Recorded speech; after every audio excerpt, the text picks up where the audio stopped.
First obligation, I think, is covered under the Code of Conduct, which says that both parties at all times must act in good faith to one another. You did right. There is this, I find, fear when I'm talking to people about a franchise agreement.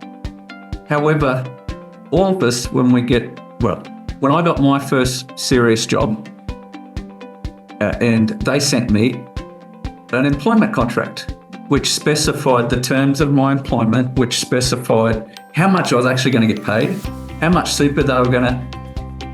And I signed that, and the moment I signed it, I was like, I knew, like it was clear. It gave me security to go into that. I knew what they were going to do for me, and they were very clear in their job description of what I needed to do for them in return. And a franchise agreement is like that. However, there's a whole nother big piece of legislation under it, which is called the Franchising Code of Conduct. And we may have discussed this in a previous episode, but so to answer your question, the first obligation, I think, is covered under the Code of Conduct, which says that both parties at all times must act in good faith to one another.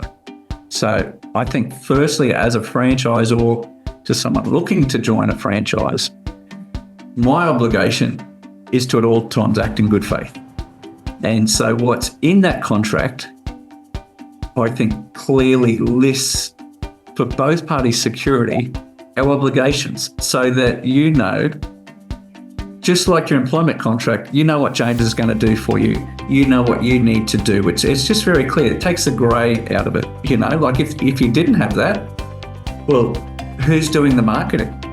You know, who's going to pay to set up my webpage? Who's going to, all these myriad of questions you can have. Well, if you go to your franchise agreement, in James anyway, it's all very clearly laid out.